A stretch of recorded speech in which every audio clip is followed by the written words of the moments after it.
Ben, welcome to the show. It's great to have you on, mate. Thanks very much. Thank you so much for having me. I'm really privileged to have a conversation with you after listening to so many of the Informed podcasts, Informed Performance podcasts up to this point. Well, it's good to hear. I actually I didn't admit it to you before, but I heard you speak. I think it was like 2014 at the European Speed Conference in the UK at the Belfry, and I was in the audience, sponging and stealing some of your ideas. So it's good to go full circle and be able to get you on the show and pick your brains in person properly. That's amazing. Do you know, that was actually one of the favourite conferences that I've presented at. I really enjoyed putting the presentation together, and I met Jonas at that conference, Jonas Dodu at that conference, and we had like a bromance instantly. We both loved each other's presentations, got switched numbers, and spent the whole journey back to London independently in different cars on the phone to each other, shooting the breeze and talking training. And that's where our kind of bromance started, actually. Well, by a small coincidence, I had my first ever phone call with him about an hour ago today. So small world. Yeah, exactly. One of the many things I wanted to do in this conversation with you, mate, was you've had some really interesting stops along your career. And I'd love to kind of tease some of the key learnings, I guess, you've had along that journey. Yeah. I'm sure there'll be a lot of kind of organic tangents that we'll spin off into through that. But can we basically do like a "This is your life" and talk through where you've worked and I guess kind of like how you were as a coach or what you got out of each stop along the way?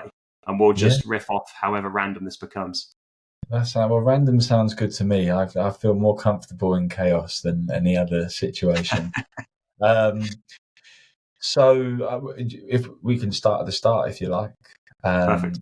I was playing sort of semi-professional football and trying to make it, into the dizzying heights of the conference.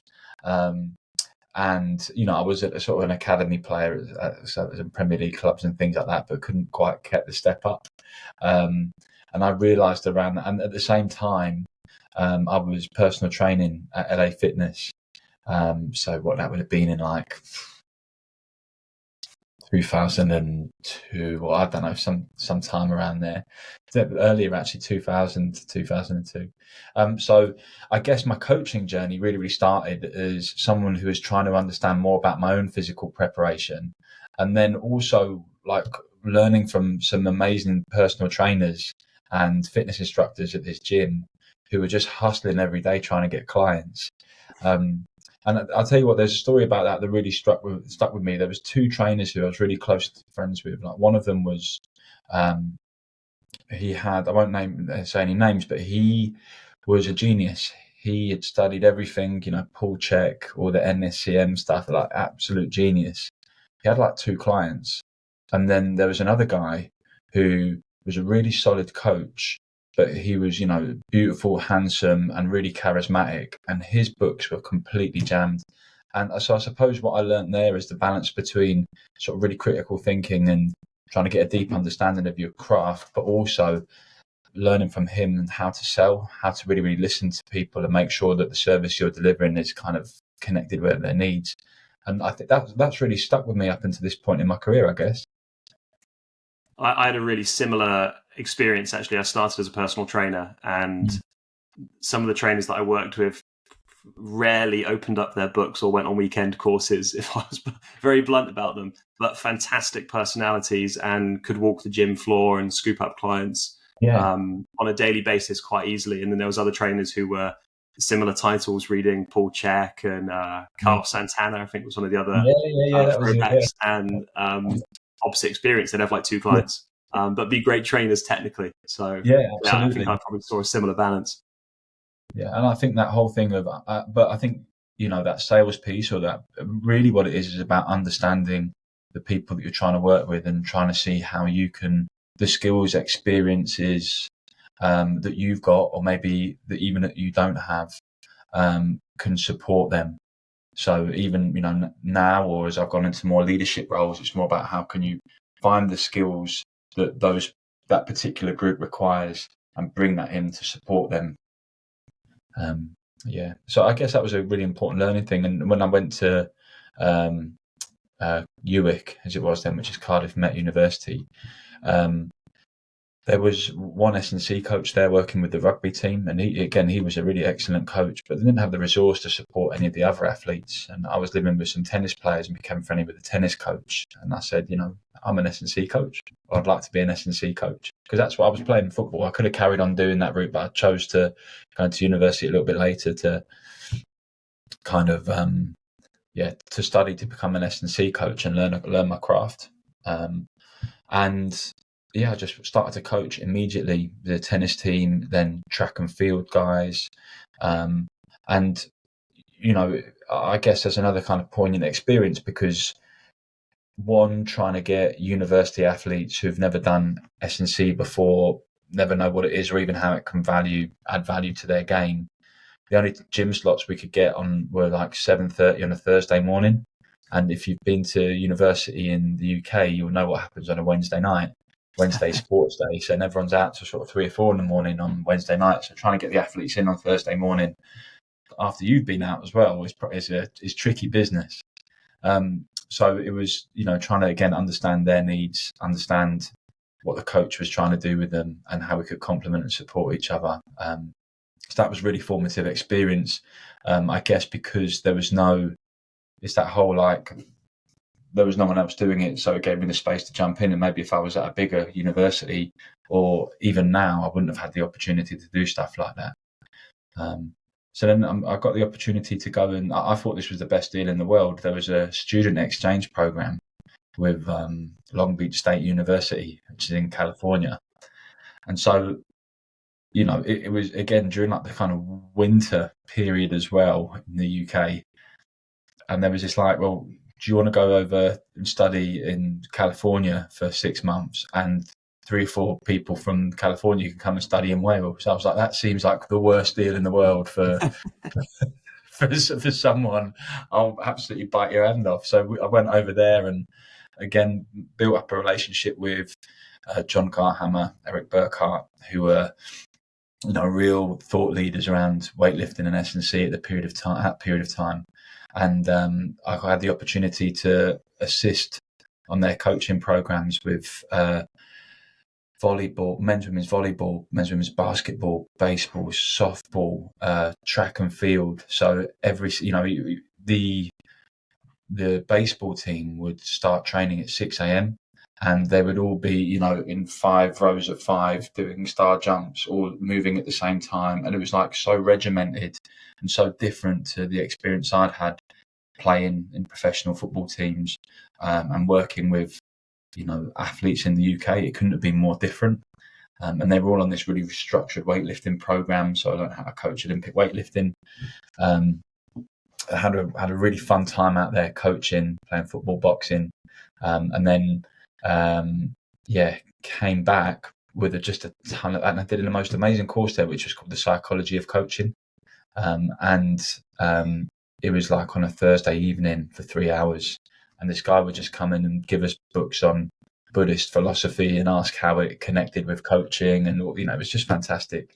So again, real poignant experiences there, loads of experience coaching hundreds of athletes who are performing at a high level week in, week out. And then obviously when I came back to the UK, I'd had like this kind of accelerated experience in a period of time when strength and conditioning in the UK was just gaining some traction in kind of athletic preparation. It meant when I kind of graduated, around the period of time that I graduated, I had some good experiences to be able to start doing a PhD with Gareth Irwin in the sort of biomechanics of transfer of training. I was able to get some work at Millwall Football Club, helping them because they wanted to get their players stronger. So helping them do that. Again, at that point, someone from Millwall became the academy coach of Cardiff City, a player there. And he asked me to come and help him set up a gym at Cardiff City, and they had nothing there. So we went to Argos and bought some weights and put them in the porta cabin. And the first day I demonstrated, I think it was like an RDL, and I kind of dropped the bar and went straight through the bottom of the porta cabin into this mud below. So I guess it was the kind of real inception point of sort of physical strength and conditioning really practices into those different sort of, like, I guess, football programs really. And at that point, that gave me the kind of exposure, skills and experience to be able to take on a job at the Olympic Medical Institute as the rehab strength and conditioning coach, where I had the opportunity to be mentored by Marco Cardinali, and that's where I met Ben Ashworth. Small world, the 6 degrees of separation. The rehab unit's somewhere that I visited kind of many years ago for a day. And I had the sort of opportunity to shadow James Moore, Alan Hazlitt, and Fionn out of the team there at the time. I think it's a fascinating place, and I'm envious that you've spent lots of time working there yourself. How did sort of your time working there and being a practitioner develop your coaching? Because it's quite a unique setup compared to what conventionally people get to do in sport. Well, it's really interesting you say that. So I had 2 periods of time there. The one was called the Olympic Medical Institute, which was based at Norfolk Park Hospital. And that was a residential rehab centre. But it was also I believe it was the first centre established for multidisciplinary, like sort of science and medical support for Olympic or elite level athletes in the UK. I worked there for a year and then went on before the Beijing Olympics, and then went and took a job of head of sports science and conditioning at Birmingham City for 1.5 years. And then within that period of time, the Olympic Medical Institute had shut down and the intensive rehab unit had been established at Bisham Abbey National Sports Centre. So there were 2 really different entities. One, the BOA one, kind of sat outside of the system, the Olympic Medical Institute, Norfolk Park Hospital.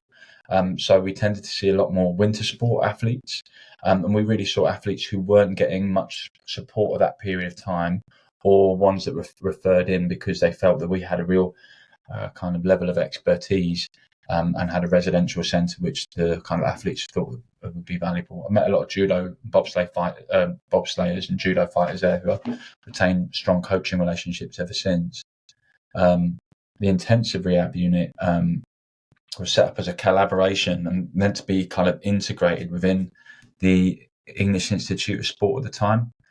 So for me, that was really, really useful experience for some of my later work with the FA, with the English Football Association, because you were only working with an athlete between sort of 1 and 3 weeks, and you had to respect and understand the role that you played within that athlete's rehabilitation.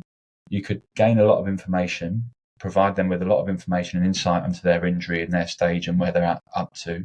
You could provide them with a hell of a lot of support and that kind of collegiate atmosphere and environment. And you can make them feel great about themselves as well. So those were some really powerful learning experiences.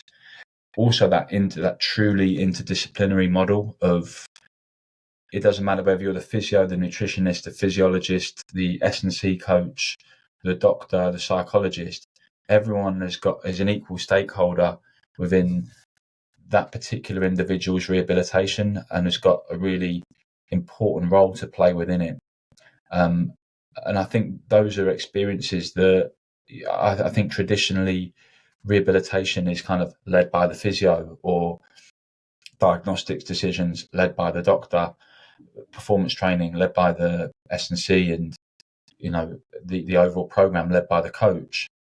Well, actually, in my experience, these leadership roles are really, really important, but actually really great leaders in those spaces invite high levels of contribution from expertise, real diverse level, like kind of types of expertise. And I really saw the power of that play out at the OMI and the intensive rehab unit. And I guess similarly in other environments where I've been in where that hasn't played out that way and you're only responsible, for that. So I kind of went from the Olympic Medical Institute to Birmingham City, where I was part of this kind of interdisciplinary organic rehabilitation thing where we tried to understand everything associated with an athlete's injury, put in a process to help them.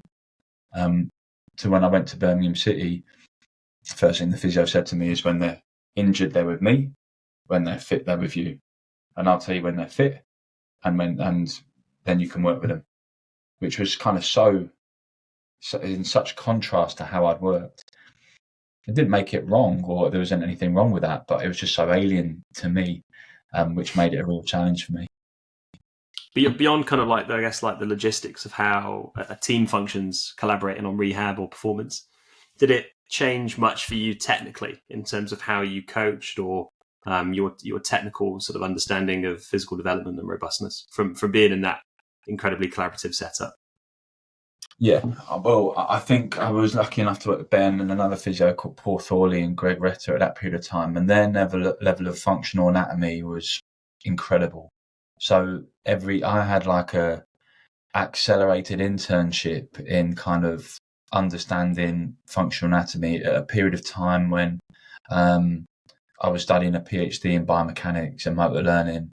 And Marco Cardinali, the first thing he did when I went to the Olympic Medical Institute, gave me this huge book on EMG and said, "These physios tell me that no one's glutes firing. Go and find out." So then I was able to kind of like, which was a ridiculous challenge, really.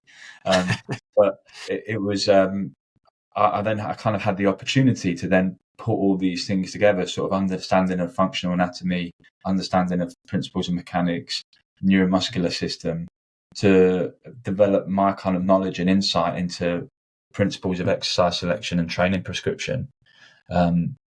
So I think that period of time really accelerated my kind of knowledge and understanding of that. I think the other side of that as well is, and I think probably the experience as a personal trainer really helped me with this, was because you're working with the athletes for such short periods of time, you have to find a way of building a rapport and an understanding and like with them immediately, because you don't have the weeks and the months and the years of training and preparation to kind of get to know someone and to really learn about them. So you have to tune into these things really, really quickly. So that was a really powerful experience of that, basically tuning into other people's emotions and feelings and, what their tells are. Maybe I should start playing poker, maybe, I don't know. That kind of knowledge, that kind of combination of understanding some real depth around exercise selection and injury, and trying to read and understand people really well so you can connect those two to help them make progress with their injury. I think those two things that I've learned and have stuck with me. Was that kind of interpersonal pull where you have to get to know the athlete very fast? Was that something that you would sort of do intentional things with, like try and have sit downs with them, or would it be more just something that you were more conscious of when you're working with them day to day? I'll have to think back on that a little bit around what I did. I think there was bits of both. So I'll give you an example of the intensive rehab unit. We would sit down with the athlete when they first came in and spend 2 hours with them. Just, you tell us your story. Like, there isn't anyone in the room here other than us, and your responsibility is just to tell us your story. Tell it from your perspective. Don't tell it from anyone else's.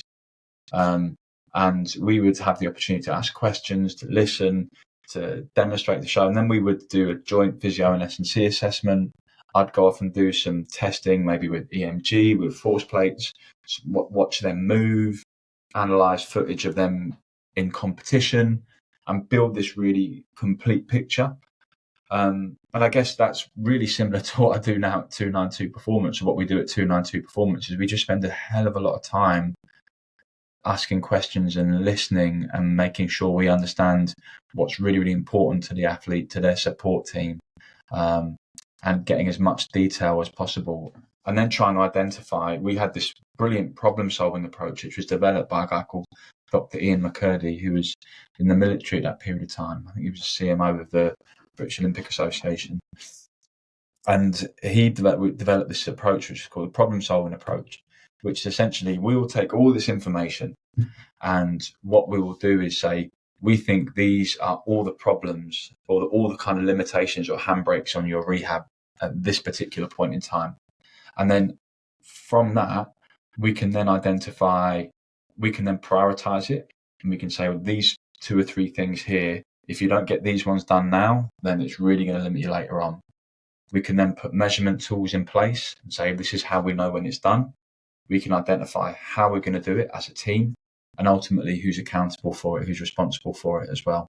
So it was this really, really powerful way of understanding an athlete, being able to articulate to them exactly what you're going to work on, why and how.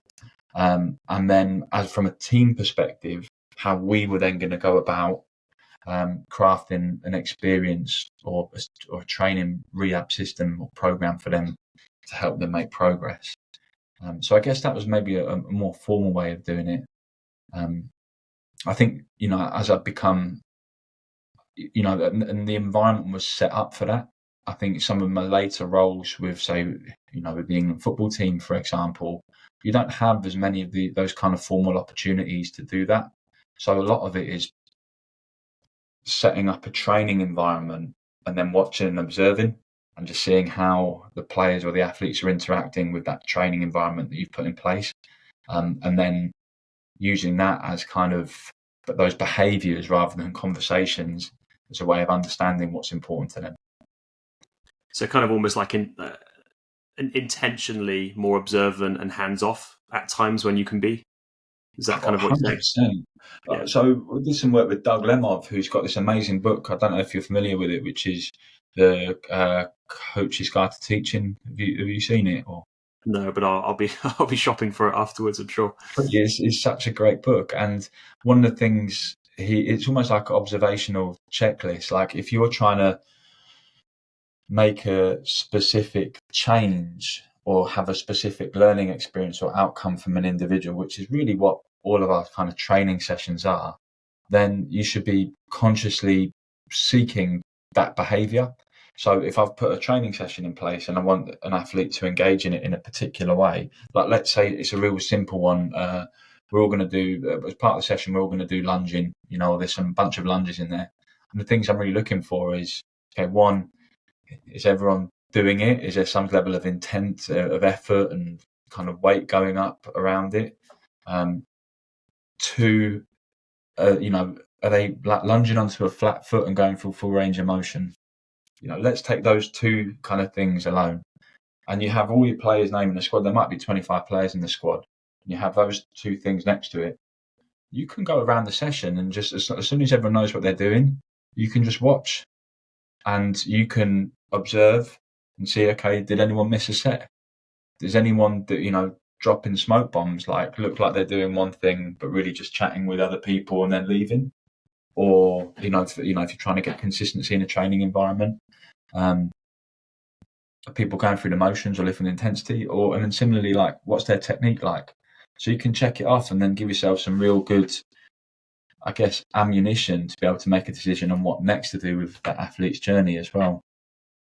That really resonates with me, actually. I remember earlier on in my coaching days when I was full-time as a coach, my old mentor, Dave Rowland, who you may or may not know from the sort of UK circles, he would encourage people like myself, like younger coaches, to have like a reflection sheet where you would have, post teaching a group of athletes, list out, what the technical focus of the session was, your goals in terms of delivery, even how you speak, your language, everything like that was kind of fair game for discussion and reflection. And I think I probably went from looking like Dick Van Dyke playing, 20 musical instruments in Mary Poppins as a coach, holding athletes together and screaming, to, I guess, over time, deliberately becoming a quieter coach, a little bit more in the corner, to be honest, trying to like empower athletes to do stuff without me, more so than me being the conductor at all moments, telling everyone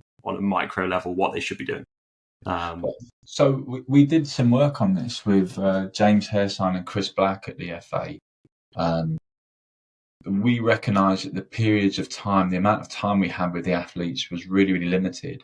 So the coaching experiences we needed to, the experiences the athletes needed to have within that period of time needed to be like, their rate of learning needed to be very, very high, and their ability to connect with a session. And we had to be so deliberate with, if you've got an international window, if there's people in America listening, then international soccer, matches and stuff, they happen within 2 or 3 day games within a 10-day window, 5 times a year, and then every 2 years there's a tournament. And within those windows, you have to qualify for the big tournaments as well. So there's a high amount of pressure on making sure you can actually get the points required to qualify for these tournaments. And obviously you're not working with the athletes on a day-to-day basis. So it puts a lot of kind of threat and vulnerability onto the S&C work, because you've got more opportunity to do harm and to put the players under heightened injury risk because they're doing things which are unfamiliar with them than you have of doing good, like changing a physical characteristic or a quality. So you have to be really deliberate with what you actually want to get out of those sessions. And a lot of it was changing perspectives on physical preparation, giving players or athletes more understanding of their bodies and the things they could do to help them. And then other things like how to actually deliver intent within the tasks that they were currently doing. So it completely changed the way that we thought about coaching in that particular context, and allowed us to be really deliberate and define our behaviours at the start. So as a coach, how do we want to be going into the session?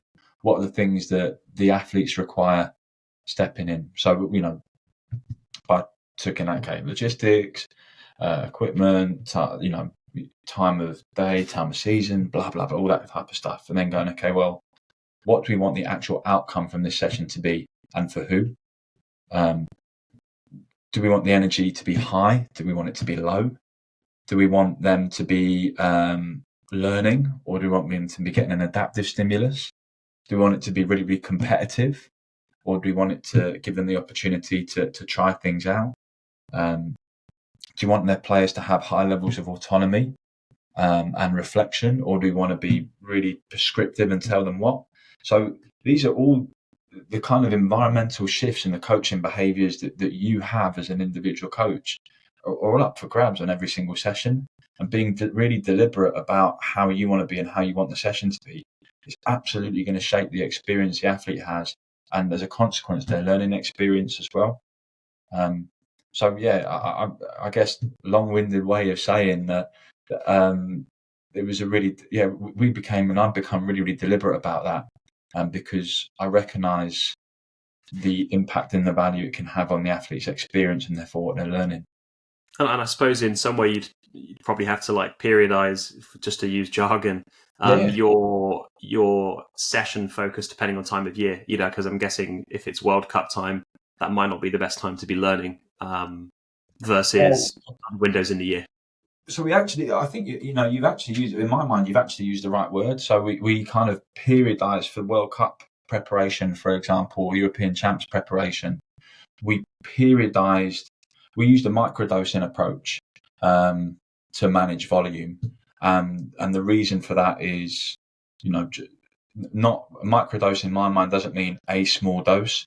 It means we're looking at a training cycle and saying, this is the total volume of work I want to accumulate across this training cycle. And then how do we accumulate this in a way which essentially isn't going to cause the player acute fatigue for the next session? I think you've had Matt on, haven't you? And he's... recently, Dylan, one of our other hosts, spoke to him, yeah. That's right, yeah. So, he's done amazing work in that space, and I was so fortunate to be able to learn from him around that as well. But yeah, that was kind of the reason we took that approach on. But what it meant is that if volume stays the same, you can manipulate intensity. So we used the kind of constraints in the session to be able to, and the gamification environment to be able to manipulate training intensity. So if it's today is a session which was like a learn session. So as we're starting, okay, this is a learn session, and the first 2 or 3 sessions are going to be learning. So you're learning how to perform the tasks. And then by the end of the session, you should be able to, which might be 20 minutes in duration, you might just have to be really effective at being able to deliver these particular activities so that the next session, you can go and deliver it with some intensity. And then the next session is, okay, you use the same kind of, you attack it in the same way you attack the last set. So again, the intensity is driven up throughout the total volume of the session this time. And the next thing you can do is start adding a little bit of me versus me competition, which I think is the lowest level of sort of gamification for intensity. So, okay, last week, if it was some VBT based work or distance you're jumping for or weight or reps, whatever it is, just got to beat what you did last time. That's all it is. The next one is, can you do a little bit of me versus you? So see if you can find someone or partner people up, have a little 1v1 competition with them. That raises it. The next thing which raises intensity, again, in my experience, is team versus team. So, but again, if it goes beyond, so everything you do is contributing to the team's overall score, and you start to get some really high intensity stuff there. So some of the things we would do, for example, is do cumulative. You've got maybe there's like 4 or 5 activities within a session.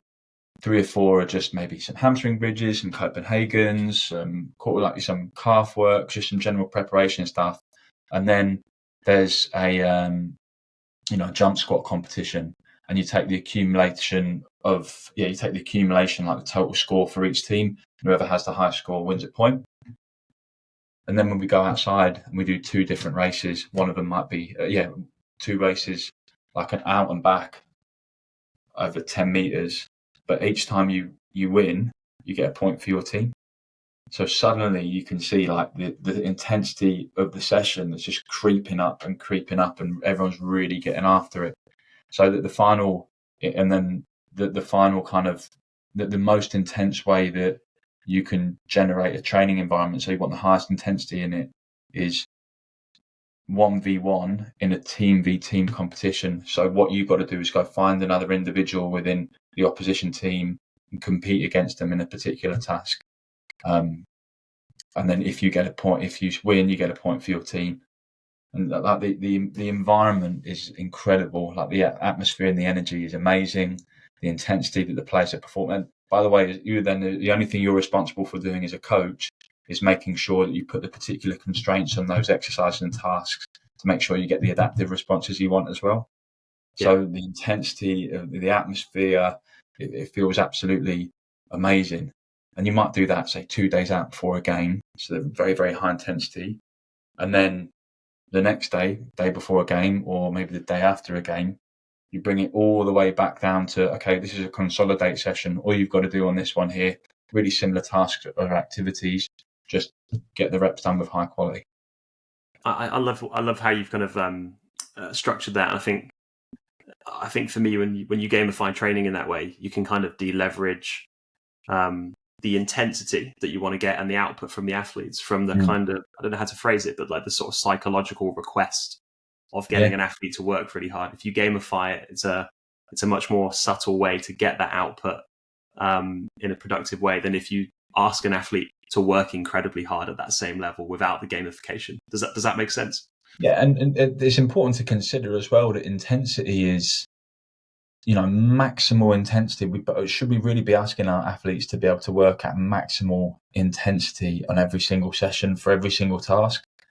Like, probably not. Even if you look at some of those, when going back to my university days, one of my favourite things to do was read in the old Zatsiorsky texts, or they had this thing called the Soviet Sport Reviews, which is this kind of like journals from the 60s and 70s, and look at all those training paradigms and the weightlifters who are the kind of most explosive, and actually just watch it with track sprinters as well. Like, they don't sprint maximally every single day.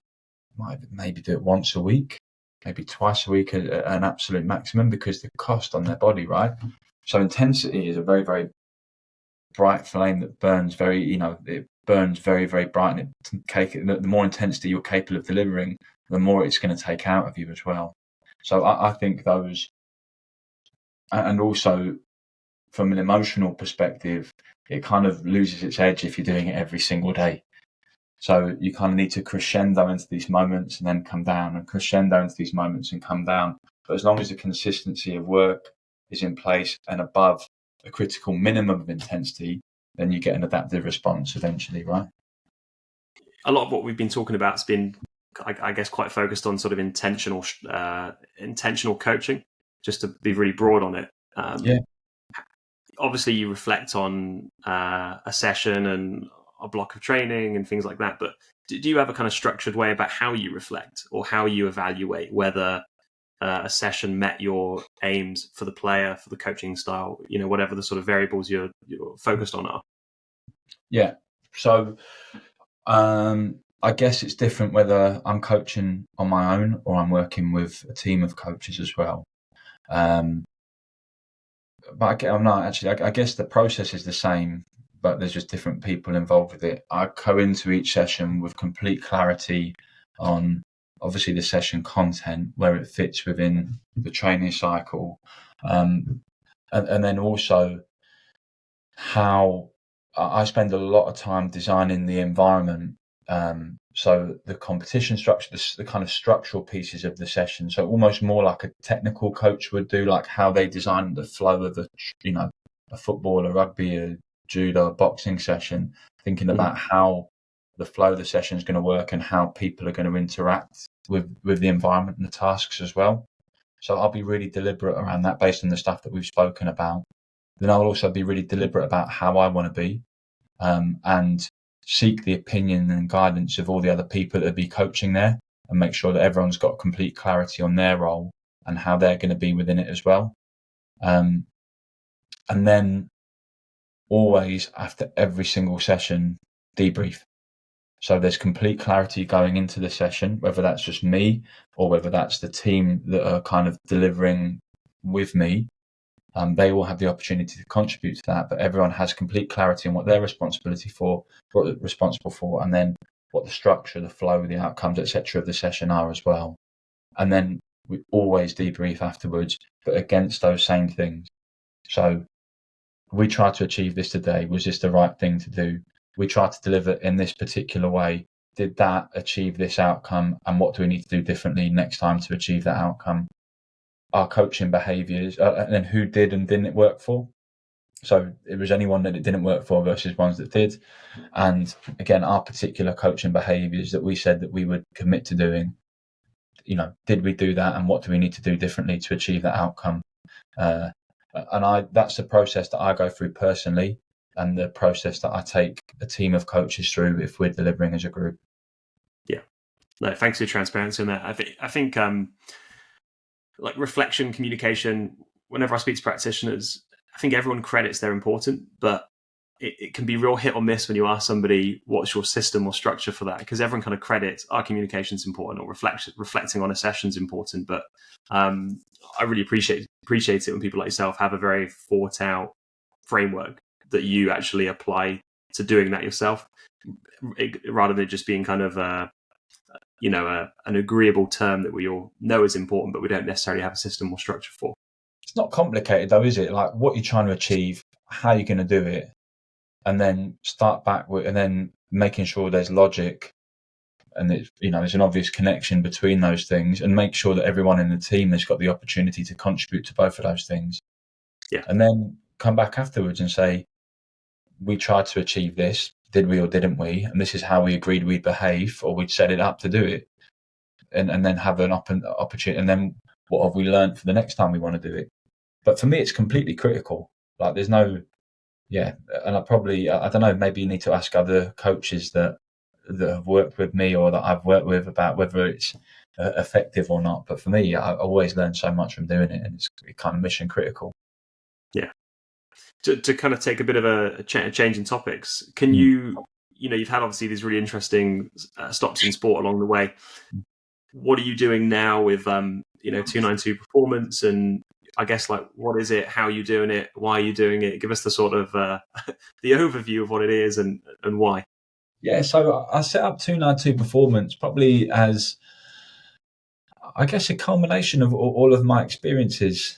I've always wanted to set something like this up where the athletes are really at the heart of the program. So what we've done, or what I've done, is try to set up a company that provides interdisciplinary support based on the genuine needs and ambitions of athletes and their support teams, and then tries to kind of create experiences like to deliver those things, almost exactly like we're talking about with the kind of coaching experience as well.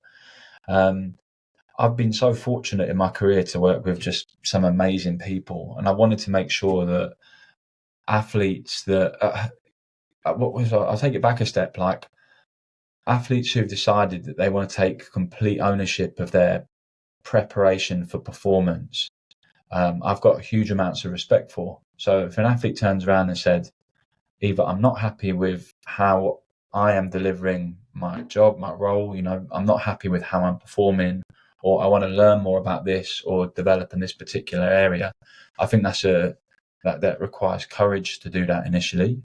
And I also think that athletes then deserve to have the team around them that can absolutely deliver that. And I've been so fortunate with the people that I've been able to work with in my career. So to be able to curate or pull those different individuals together to be able to work with athletes or other high performing individuals to be able to achieve those ambitions is a kind of real privilege that I have, really. And that's why I've decided to set the company up.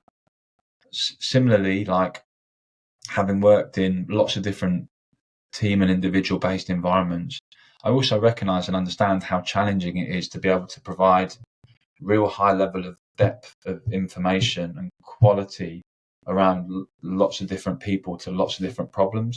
The IRU experience was incredible, but it was exhausting for each athlete, and that's also one of the reasons why sports or teams would refer athletes into the intensive rehab unit, because they knew that we could commit time, effort and energy into really nutting out that problem.